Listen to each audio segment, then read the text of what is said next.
hand it over to him, our honoree of the day, to tell us what we've got and to unveil our new exhibit.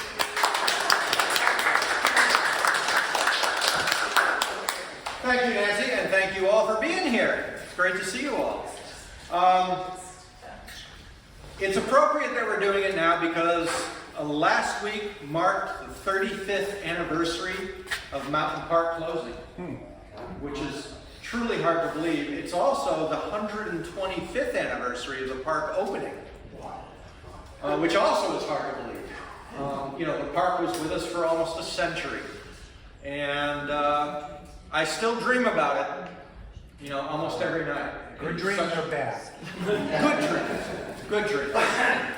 When I dream about it, it's like I'm still there working, and I'm walking through the Midway, and I wake up and I go, God, I'm glad the park is still open. And I went, oh, geez, it's just a dream. You know? But it's amazing how good that makes me feel to know that the park would still be around. So this has been a labor of love for 4 years. I got the idea when Charlie Lockspeak, who was the supervisor here for many years, approached myself and a small group of people to try to figure out what they could do for a historical exhibit in the lobby. If you remember, the lobby used to be just a bunch of trees and some tables and chairs, and that was about it. And Charlie wanted to do something new. And so we started talking, and one of the things I brought up is I said, you know, I've always wanted to build a model of the park, a working scale model of the park. Because there are more and more people now who cannot remember anything about what this park was. There's a whole generation that has grown up that has never known the park. Ironically, last year I got a call from the librarian at Smith College who said somebody at East Hampton High School, my alma mater, wanted to get a hold of me to talk about Mountain Park. I was like, that's weird. So I contacted the teacher, and the teacher said, yeah, I have 3 students who are doing their history project for the semester about Mountain Park. I thought, 3 students? High school students? And so I met with them, and they were incredible. They knew more about the park than I did. They had done incredible amounts of research on it, and they just wanted me to answer some questions since I worked there. And we had a really good talk, and they did a phenomenal presentation. So it was really heartening to me to see that that new generation was taking interest in something that was so much of a part of Holyoke's life. So when I talked with Charlie, I said, well, I'd love to do an HO scale. For model railroaders, that's the standard model railroading scale that's used in this country. And, hey, how you doing?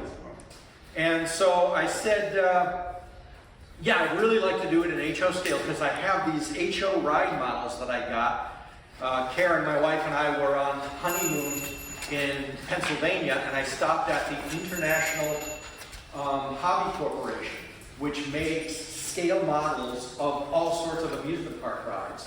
And they had a lot of rides that Mountain Park had. And I figured this is great. The beauty of those rides is they're all powered, so they actually function. So I would love to make a model of Mountain Park HO scale so I can incorporate those rides.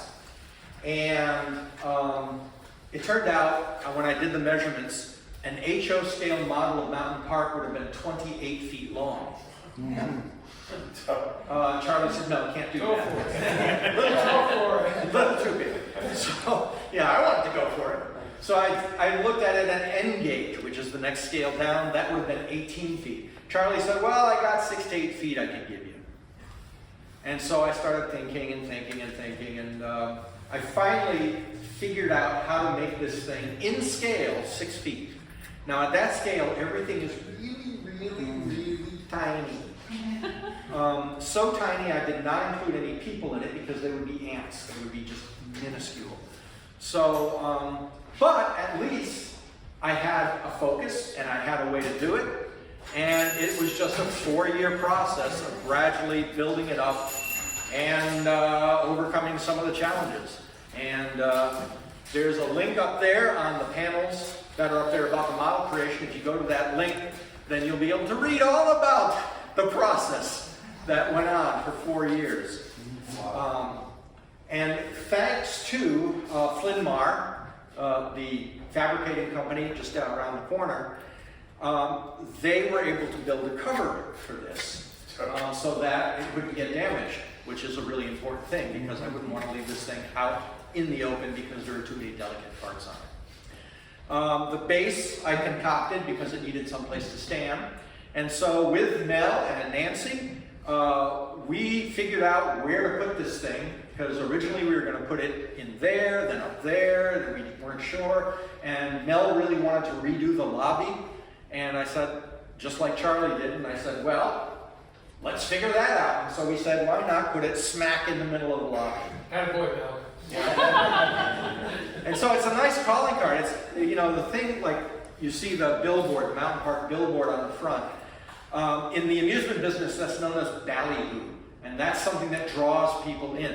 So what we got here is we got ballyhoo right in the front, looking out onto the concourse here. So people looking in can then see this and it'll hopefully draw them in. They'll go, what's that? Although some kids might go, scary clown, let me in. But most people will look at it and say, oh, that's interesting, and that'll draw them in. So that's our hope, to bring more people down to Heritage State Park and see the wonderful exhibits that are here, and hopefully tempt them by this thing. So without further ado, you can all ogle the thing that took 4 years of my life, and hopefully it will outlast me by many decades. The model.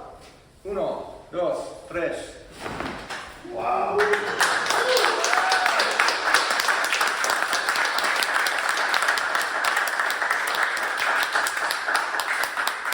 So everything you see here was done as close as I could to the actual scale of the park. So all the buildings are to scale, all the rides are to scale.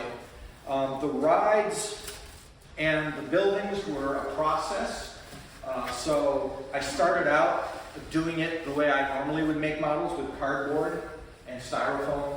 And when I got to the rides, of course, that didn't work. So I discovered the beautiful world of 3D printing. I got myself a 3D printer and began designing all the rides on my computer and recreating them and then printing them out and putting them together. So you'll see a mix of media here. The buildings, what I did is I actually took images of the park and I scanned them and I put them onto the buildings. So the roofs of the buildings are the roofs that were at Mountain Park. The sides of the buildings are the sides that were actually at Mountain Park. So that's actually the siding of the merry-go-round building on the merry-go-round building. And then I also, unbeknownst to some of the people who worked at the park, I have some of the people who worked at the park in the 1970s and 80s in the buildings. Oh, wow. Because I had pictures. Eric Conrad took lots of pictures of the concessions. Who's Eric? Eric, I know. You know. Attaboy, Mel. He owned it. Eric was amazing. He documented a lot of the park, and so I used his pictures. So inside, like the Coca-Cola stand, are the people who worked the Coca-Cola stand standing there waiting. So, and I even have good old Mabel, the matron that was there that everybody knew, who was always, "Hey, Lonnie, how you doing?" She was always talking up the park. She's inside the mini arcade. So yeah, so feel free to ogle the ride, enjoy. And if you are interested, if you don't have a Mountain Park book and are interested in the history of Mountain Park, I've got them there, and I've also got the history of the merry-go-round that's there. All of those proceeds benefit the Holyoke merry-go-round. And there's also a Mountain Park magnets there, which benefit the merry-go-round as well. So thank you all for coming. Yes? Jane, can you give us a plug?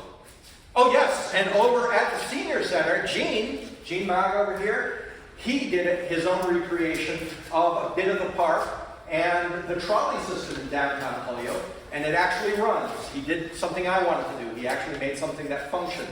And he's got a merry-go-round that functions as well. So it's worth it to go to the Senior Center and check out what he did up on the second floor there.